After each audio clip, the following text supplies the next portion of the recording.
ain't no freestyle rapper. Like, I don't sit around, I never have been, like, if you put a beat on and I'm sitting around making up raps.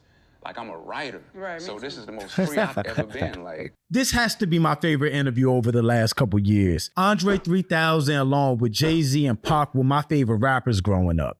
I know it's a weird mix, but they each had their own little time in my life. As an Outkast fan, basically after the Love Below, Andre 3000 just kind of disappeared. He would pop up every couple years and steal the scene on whatever song he was featured on, whether that's DJ Unk's Walk It Out. I forgot the name of the Chris Brown song, but Chris Brown had everybody on that song back in the day. T.I.'s Sorry, Rick Ross's 16, John Legend's Green Light, Lloyd had a song, I can't remember what it was, and both of the Frank Ocean songs, Solo and Pink Matter. Andre 3000 was and still is one of the best rappers ever, but he went from being like the headline performer at the Grammys and the VMA Awards back in like 2004 with Hey Ya and The Love Below to just disappearing basically. And I think me, like all Outkast Andre 3000 fans, always wanted more from him. More music, more interviews, more appearances, a solo album. And we never got that. So seeing Andre 3000 on this huge platform with LeBron James, being so personable, so comfortable, so extroverted, and really letting his personality shine through made this my favorite interview. And the funny thing is, there were a bunch of other guests. There was Jerry Lorenzo from Fear of God, Nigel Sylvester, the BMX legend, a comedian named Summer, I'm not that familiar with her, and of course, Sexyy Red. But hands down, this was an Andre 3000 show and interview all the way through. So let's just look at some of the highlights from one of everybody's favorite rappers growing up. I'm Jew, welcome to the channel. Please like and share the video.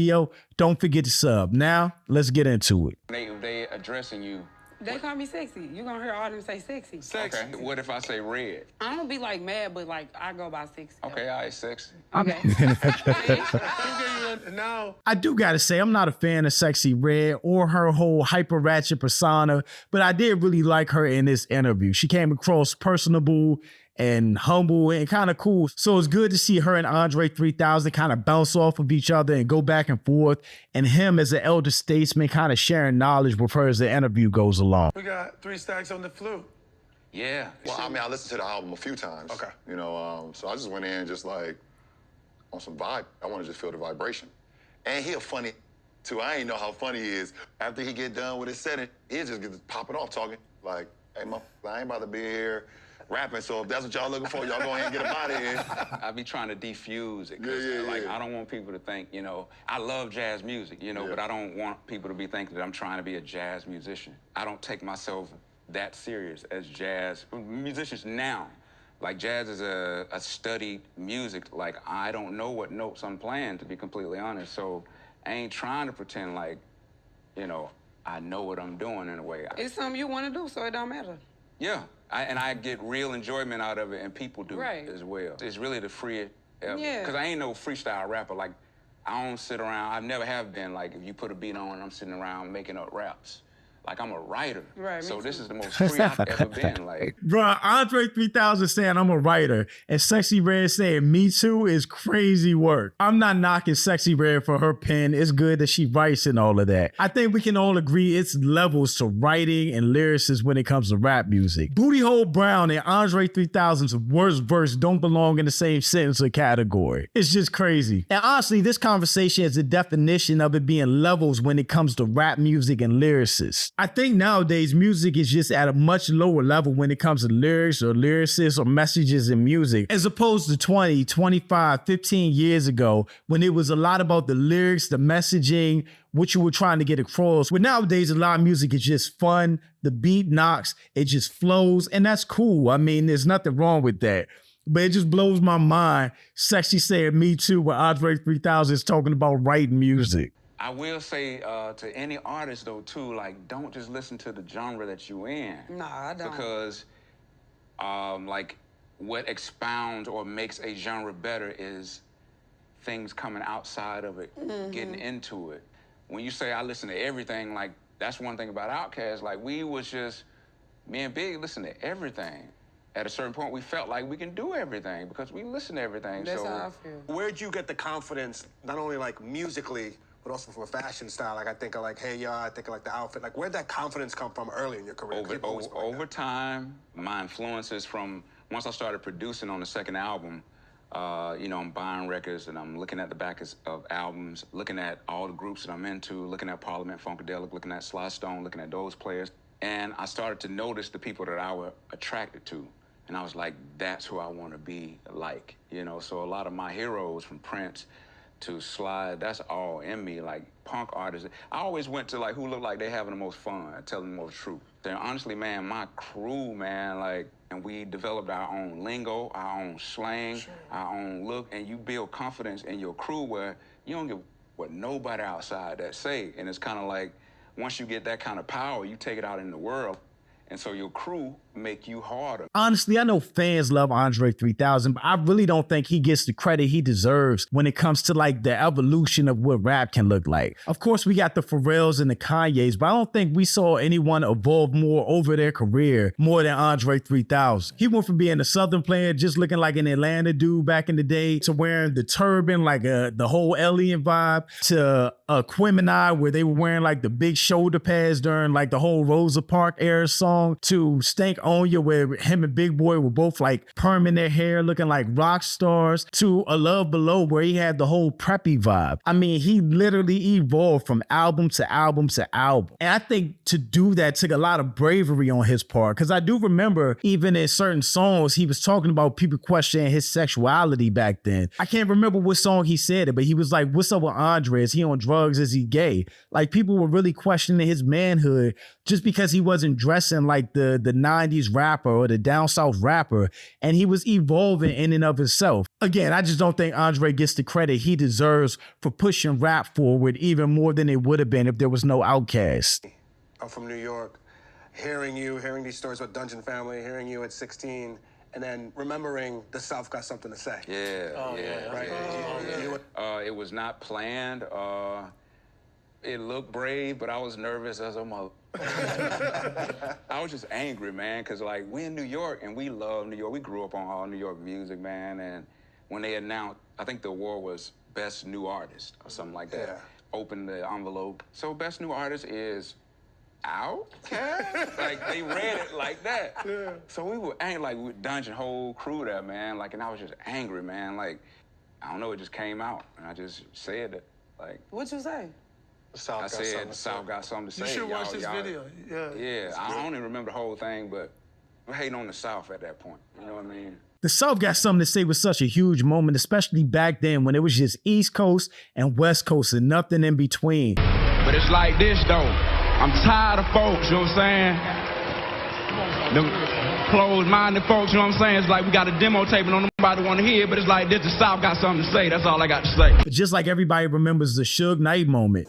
Any artist out there want to be an artist and want to stay a star, and don't want to have to worry about the executive producer trying to be all in the video, all on the record, dancing. Come to Death Row. Everybody remembers the Bad Boys moment with Diddy on stage. It's crazy to talk about Diddy now. But when Diddy went on stage to like rebuttal what Suge Knight said, that was just as big of a moment as any of those other ones, honestly. But man, it was hard for the South back then, and they weren't getting no love. So for Andre to do that on stage was a huge moment for the South and for everybody else that wasn't getting love outside of East Coast and West Coast. And not to knock Sexyy Red, but not knowing that moment as a rapper from, I guess she's from St. Louis, as a rapper from the Midwest, South, whatever it is, like, I guess it's a generational thing, but you would think rappers would know their history a little bit to know who put on for them. Like, the South got something to say was such a huge moment. It's crazy. Have you ever wrote a verse like, you thought it was good, but then when you put it out for us, we was like, oh, this just went Like I said, crazy. he thought it was good, but it's great. The But it's- reaction but even it's like, sparks. yeah. Like, it's normal to him, but to other people, they look like, damn. Well, I didn't know, but even when you writing it, I get a sense of, man, I don't know where it's coming from. Because when you start flowing, any rapper, they know what I'm talking about. Like, you get the rapper spirit where words start coming together like, oh, oh, oh, oh, oh, oh, oh. It's the confidence in the work, but you clearly know, it's almost a humbling thing, too. It is. Because you know, whoa, this ain't me. Exactly. I'm surprised he didn't name a verse. He kind of explained the process to writing one of those verses without naming the specific verse. But to this day, Andre 3000 has one of the illest verses I've ever heard in my life. I know I'm going to say it wrong, but Ellie can blend right on there. With your skin, look again, because I swear I spot one every now and then. What was that? That was from the Aquemini album. It was Aquemini. It was Aquemini from the Aquemini album. That is still one of my favorite verses ever, along with probably like Jay-Z's Feeling It. Andre 3000 it has one of the best pens in history. The same way people talk about Kendrick, that's what Andre 3000 is to me, honestly. Yo, why does Andre 3000 have his flute in a cone? Like, I just caught that. I don't know why I just caught that. Sorry. And then, what's the track that he did with Devin the Dude, too? What a Job. What a job. By the way, With Dre, Snoop, with Snoop. Snoop Yeah, and with Devin. Snoop and Devin. That is a slept-on song.